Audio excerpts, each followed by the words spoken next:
Take one. In 2 months, I produced, found a crew, found a location, directed, and shot a 2-page script that was inspired by Batman. There were many changes leading up to shooting and the day of. There's some construction happening unexpectedly. We were taking everything up to the 6th floor. However, there were a lot of lessons learned, and I want to share them with you. Also, stick around to hear some details about the first giveaway for the channel and how to enter. All right, let's get around to it.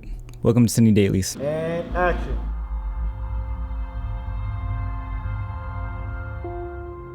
I am not a writer, and up until this point, I've never written a script.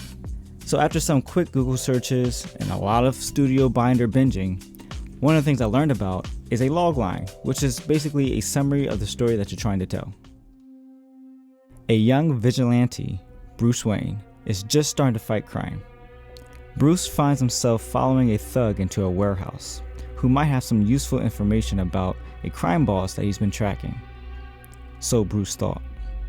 After a physical encounter with the thug, Bruce learns that there is something much bigger happening in Gotham.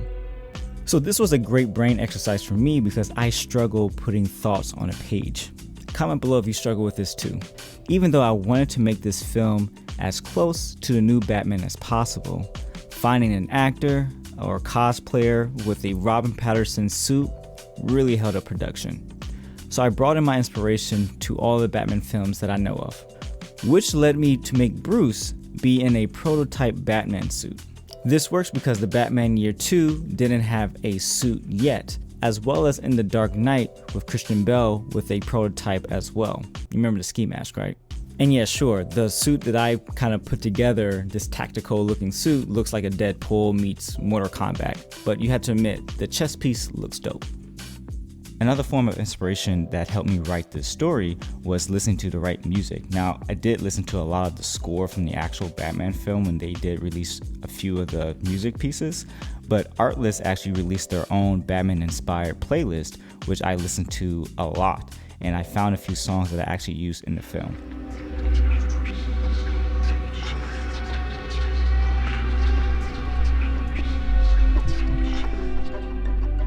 So shout out to you, Artlist, for making that. That came in clutch.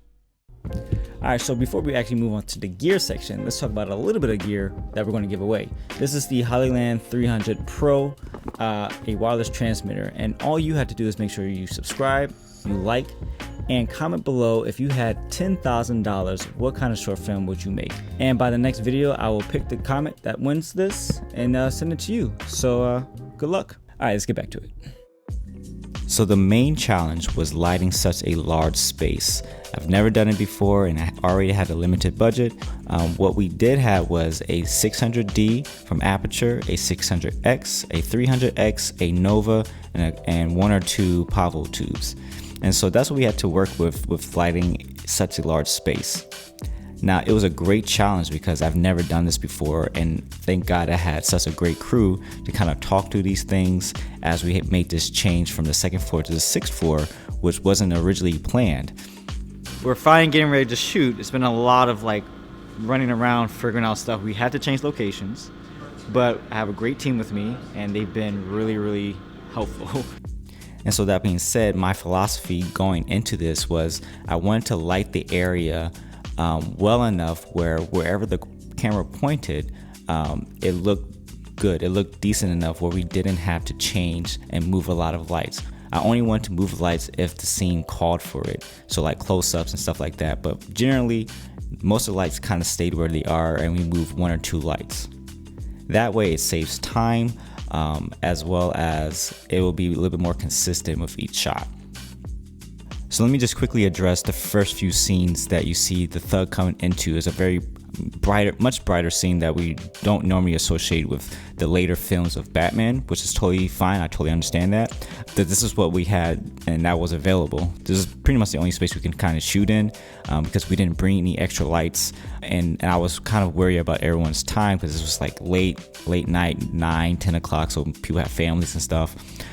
But all that being said, I think it still works out because we needed to shoot these extra scenes to have better transitions from the drone shot getting into the warehouse and then the actual encounter. So we wanted to have the Batman lurking. So this is what we were able to do, and I think it turned out great. My crew did an awesome job.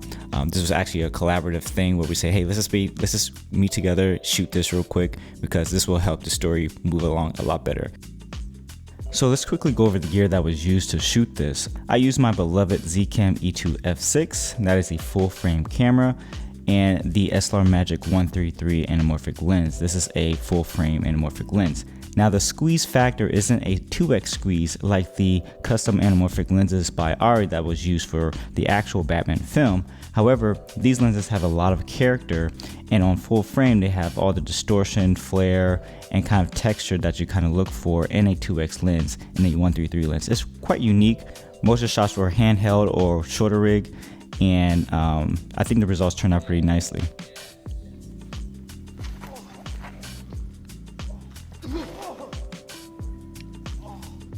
So I've never shot an action sequence, so I was quite nervous about this. And to be honest, this was probably the weakest aspect of the film from a cinematography standpoint. Now Zach and Tyler, they're both brothers. They did a phenomenal job, I think, keeping the energy alive, selling it, and really just kind of taking the fall and the hits when we did it a few times for the takes.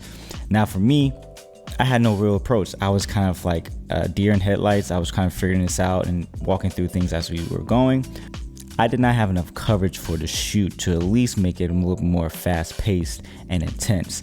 I had too many cool shots in mind versus having shots that make sense when cutting together in the edit.